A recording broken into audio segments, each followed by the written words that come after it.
शर्मा जी का लड़का अपने गर्लफ्रेंड को बैठा के बाइक पे कहीं लेके जा रहा था। रास्ते में रुकाया, सिगरेट पी लिया और सिगरेट पीने के बाद से गुटखा मुंह में विमल दबा लिया और गाड़ी पे बैठ के चलना चालू कर दिया।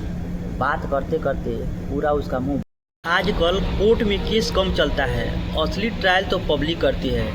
जज साहब को फैसला सुनाने से पहले पब्लिक ही, जो सामने पब्लिक बैठा रहता है, वही फैसला सुना देती है कि कौन दोषी है और कौन दोषी नहीं है। अगर किसी के घर में बच्चे के ऊपर मुकदमा दर्ज है, जज साहब को अभी फैसला सुनाने में, तारीख बताने में अगर लेट भी हो जाता है तो जो मोहल्ले के जितने भी लोग रहेंगे वो लोग पहले ही सज़ा सुना देंगे। वो लोग बोलेंगे कि साले इसी में दोष होगा। हमको पक्का है साला कहीं भी जाता है, मनमानी जाता है, बाइक तेज़ चलाता है। इसके जैसे मैं हरामी आदमी आज तक नहीं देखा हूँ। पहले ही दोषी बना देते हैं। आज जिस घर में लड़का कितना भी बदमाश हो, लेकिन उसके पिता यही बोलते हैं कि मेरा बेटा बहुत बढ़िया है, हमारे बेटे के जैसा कोई है ही नहीं। भले बाहर वाला कितना भी गाली दे, लेकिन उनको ये बात से मतलब नहीं है। उनको यही लगता है कि दुनिया में सबसे अच्छा मेरा ही बेटा। हमारे मोहल्ले में एक शर्मा जी हैं, उनका बालकनी जैसी है नहीं, लेकिन फिर भी सुबह 5 बजे उठते हैं और अपने पत्नी को जगाएंगे और बोलेंगे कि चाय हमारे लिए बना दो, मैं बालकनी में बैठ के अखबार पढ़ रहा हूँ। बालकनी में चेयर लगा के बैठ जाते हैं और चुपचाप अखबार पढ़ते रहते हैं। 6 बजे उनकी पत्नी चाय लेके आती है और बोलते हैं कि शर्मा जी आप चाय पी लीजिए, आपका चाय तैयार हो गया है।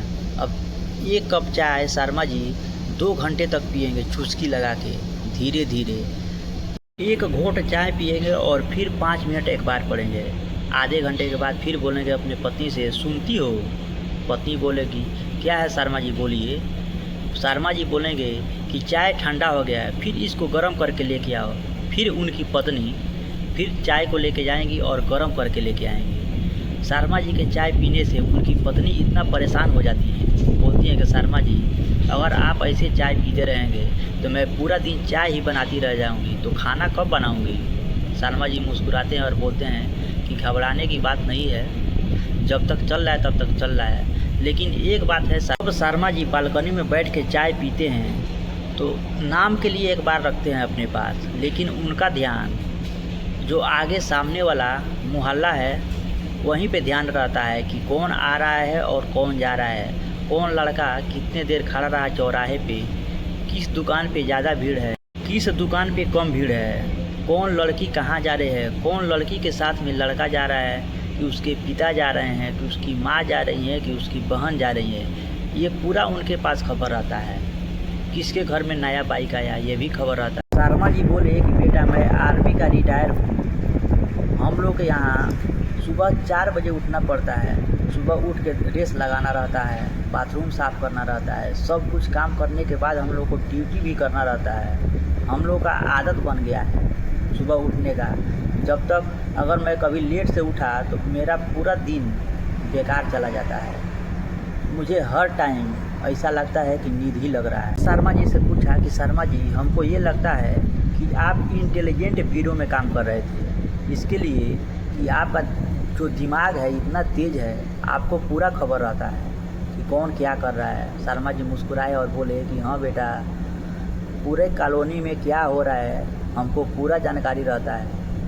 लेकिन शर्मा जी को ये नहीं मालूम चलता है कि उनका बेटा क्या करता है। और उनका बेटा जो है वो पक्का अय्यासी वाला लड़का है। कॉलेज जाएगा, कॉलेज के नाम पर अपना बैग लेके जाएगा, अपने पिता से पैसा मांग के लेके जाएगा और अपने दोस्त के दुकान में, उसके जो दोस्त का दुकान है वो नाई का दुकान है, वहाँ जाएगा, सैलून में बाल उल कटवाएगा, डेली के डेली शेविंग कराता है। और वहीं पे बैग रखेगा, अपने दोस्त का बाइक उठाएगा और फिर घूमने चला जाएगा। घूमते घूमते एक लड़की को पटा लिया।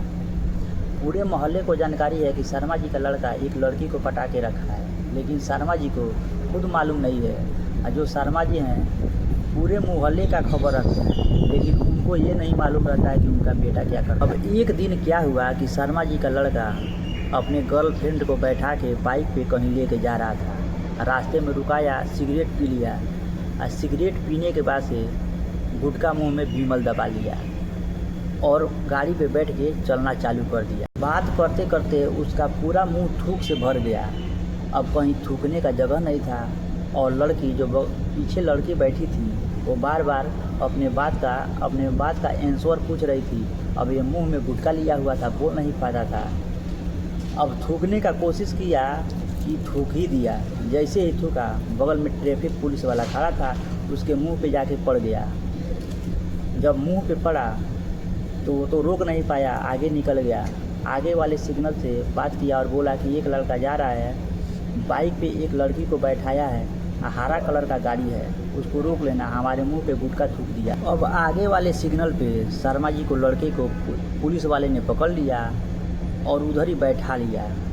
फिर जिसके मुंह पे गुटखा खा के थूका था उसको बुलवाया और लेके गया। जब सामने गया तो बोला, क्यों रे, तुम्हारा पिता तो बहुत ही इज्जतदार आदमी है, लेकिन तू साला गुटखा खा के बाइक पे चलता है। जब तुमको अगर थूकना ही है तो कहीं साइड में थूकता, हमारे मुंह पे क्यों थूका। अब शर्मा जी का लड़का इतना जोश में हो गया था, उसके पास में लड़की थी।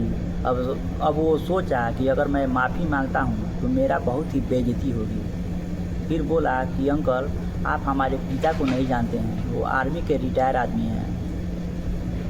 अब वो अंकल बोले कि बेटा, तुम्हारा पिता आर्मी के रिटायर आदमी है, लेकिन मैं खुद ड्यूटी में कर रहा हूँ। तुम्हारा गलती ये है कि तुम गुटखा खा के हमारे मुंह पे थूका है। चलो मैं तुमको कोर्ट में लेके चलता हूँ। वहीं से शर्मा जी के लड़के को थाना में भेजवा दिए।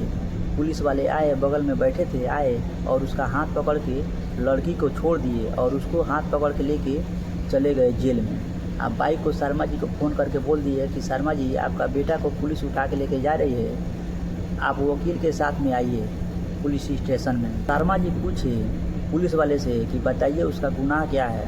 पुलिस वाले ने बोला कि शर्मा जी, आप पहले थाना में आइए, आपको पूरा रिपोर्ट बताया जाए। अब एक गलती ये भी था कि शर्मा जी के बच्चे के पास लाइसेंस नहीं था। शर्मा जी अपना लाइसेंस और आधार कार्ड और उस लड़के का आधार कार्ड सब लेके थाने पे गए और बहुत ही रिक्वेस्ट किए पुलिस वाले से कि बोले कि साहब, इस बार हमारे लड़के को छोड़ दीजिए, दोबारा आपको शिकायत का मौका नहीं दूंगा।